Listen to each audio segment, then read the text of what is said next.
सुहेल अफरीदी साहब, क्या ये सियासत को नया चेहरा दे सकते हैं सिंध के अंदर, पीटीआई की सियासत? इस पाकिस्तान में ना सियासत में कुछ भी मुतवक्का हो सकता है। पीपल्स पार्टी गवर्नमेंट का ये बहुत ही अक्लमंदाना इंस्टांस है। पीटीआई को थोड़ा सा ओपन ग्राउंड दिया है। पीएमएल-एन के लिए भी एक बड़ा धचका साबित हो सकता है। अस्सलाम वालेकुम ख़वातीन और हज़रात, मैं हुराइल गिल और आप देख रहे हैं हमारी वेब नाज़रीन। आज हमारे साथ मौजूद हैं सीनियर जर्नलिस्ट नाज़िश अयाज। इनसे बात करेंगे हम कि वज़ीर आला केपीके के जो सिंध का दौरा कर रहे हैं उसके हवाले से, और उनसे जानते हैं मज़ीद मालूमात कि वो इस दौरे को कैसे देखती हैं। अस्सलाम वालेकुम, कैसी हैं आप?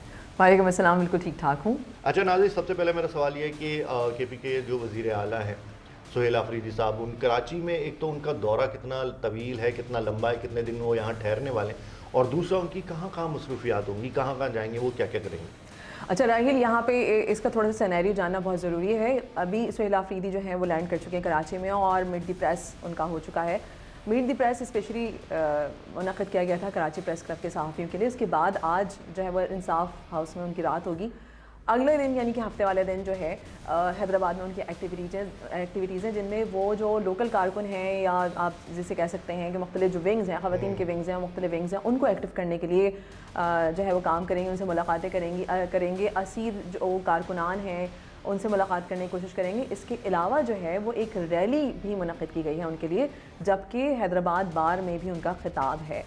इतवार वाले दिन की बात कर लेते हैं। इतवार वाले दिन सुहेल अफरीदी जो हैं उनका अभी तक का प्लान यही है कि कराची में एक अजीम शान जलसा करने जा रहे हैं वो, और इसके लिए सिंध गवर्नमेंट बहुत पेश है। पीपल्स पार्टी ने उनको परमिशन भी दे दी है। नासिर हुसैन शाहकाश का स्टेटमेंट यही है कि हम जो है उन्हें लियाकत बाग में परमिशन दे रहे हैं जलसा करने के लिए। बाग जना में जो है वो एक अजीम शान जलसा करने की परमिशन दे रहे हैं, और पीपल्स पार्टी जो है ना प्रोटोकॉल भी देगी और सिक्योरिटी भी देगी according to the legal parameters.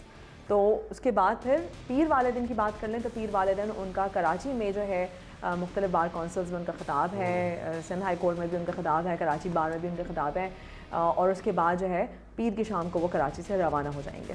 अच्छा, आप क्या समझती हैं कि केपीके के जो वज़ीर आला है ये सुहेल अफरीदी साहब, क्या ये सियासत को नया चेहरा दे सकते हैं सिंध के अंदर, पीटीआई की सियासत को? बिल्कुल ऐसा लग रहा है, और ये रिफॉर्मेशंस तो नज़र आ रही हैं, क्योंकि देखिए पंजाब में जिस तरीके से सुहेल अफरीदी जो हैं उनका एक दौरा कामयाब गुजरा, और पंजाब गवर्नमेंट जो है उनको रोकती रह गई, सड़कें बंद की, रास्ते बंद किए, लेकिन इसके बावजूद जो है पीटीआई कारकुनान निकले, और जिस तरीके से सुहेल अफरीदी को खैरमकदम किया गया, उससे मुझे लगता है जो पंजाब गवर्नमेंट है वो काफ़ी ज़्यादा मुतासर हुई। और उसके बाद फिर पंजाब गवर्नमेंट अपने आप को सपोर्ट करने के लिए उनके जो वज़रा थे, उनके जो लीडर्स थे, जिस तरीके से वो इल्ज़ाम तराशी और बयानबाजियों पे आ गए, तो वो और ज़्यादा खुल के उनकी नाकामियों का सबूत था। यहाँ पे मैं बता दूँ आपको कि पीपल्स पार्टी गवर्नमेंट का ये बहुत ही अक्लमंदाना इंस्टांस है कि उन्होंने पीटीआई को थोड़ा सा ओपन ग्राउंड दिया है और उनको वो वेलकम कर रहे हैं। इससे दो चीज़ें होंगी, एक पीटीआई और पीपल्स पार्टी के दरमियान जो थोड़ा सा डेडलॉक चल रहा है उसको कम करने में मदद मिलेगी। दूसरा ये कि सॉफ्ट इमेज जो है ना सिंध में पीपल्स पार्टी का, वो भी थोड़ा सा ड्रॉ होगा, स्पेशली सिंध के अंदर। देखिए कराची के अंदर तो आपको ये मानना पड़ेगा कि पीपल्स पार्टी का वोट बैंक कम है और पीटीआई का ज़्यादा है। कराची का नौजवान आज भी पीटीआई का देरीना कारकुन नज़र आ रहा है। तो अब देखना ये है कि ग्राउंड कितना खुलता है और सुहेल अफरीदी जो हैं उस ग्राउंड में कितनी तेज़ी से अपना किरदार अदा कर पाते हैं। अच्छा, आपको क्या लगता है कि कराची के अंदर जो पीपल्स पार्टी है ये केपीके के जो वज़ीर आला सुहेल अफरीदी को, इनको एक अच्छा वेलकम देंगे, अच्छे तरीके से इनको यहाँ पर ट्रीटमेंट देंगे या नहीं देंगे? जैसे कि आपने कहा कि इनके बीच में थोड़े से अख्तिलाफ़ात भी हैं पीटीआई और पीपी के बीच में, तो आप क्या समझती हैं कि ये बेहतर एक कदम है? देखिए इसमें जो है ना वो सदर ज़रदारी जो है उनका जो एक इम्पॉर्टेंट पॉलिटिकल मूव है उसको समझने की बहुत ज़्यादा ज़रूरत है। आप उसको ना बहुत वाइड रेंज में समझें।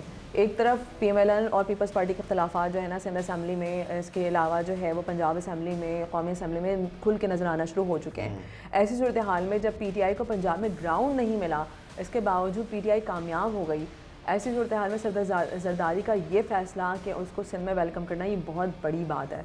इससे दो चीज़ें हैं, एक आप सदर ज़रदारी जो हैं वो इस्टेब्लिशमेंट को भी बताना चाह रहे हैं कि थोड़ा सा आपको भी लचक मुजाहरा करना पड़ेगा। दूसरी जानिब सदर ज़रदारी का ये फ़ैसला पीएमएल-एन के लिए भी एक बड़ा धचका साबित हो सकता है। देखें कराची में जिस तरीके से मैं पहले बता चुकी हूँ, कराची में जो वोट बैंक है वो बाई इलेक्शंस ये प्रूव कर चुके हैं कि जो है ना वो पीटीआई का ही रहा है, अब तक सामने यही नज़र आ रहा है। इसके अलावा जो इलेक्शंस हुए थे उसमें भी फॉर्म 47 का एक बड़ा मसला रहा सामने। कौन जीता कौन हारा एक बात की बात है, इलेक्शन कमीशन ने किसको जिताया किसको हारा साबित किया ये एक दूसरी बात है, लेकिन ये मसला ताहाल मौजूद है।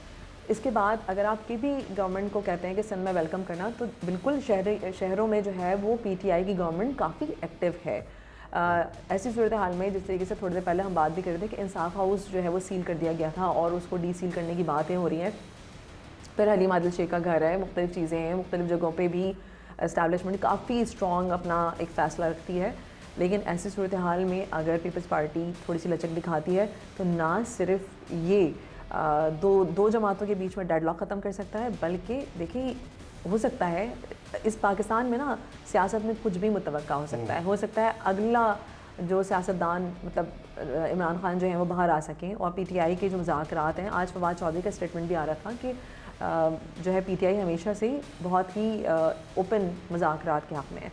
तो वो तो PMLN को भी दावत दे रहे हैं कि भाई आप खुल के हमारे साथ मुज़ाकरात करें और उसमें वज़ीर आज़म बैठे हैं हमारे साथ। तो अब देखना ये है कि पीपल्स पार्टी इसमें अपना कितना इम्पॉर्टेंटली रोल प्ले करती है।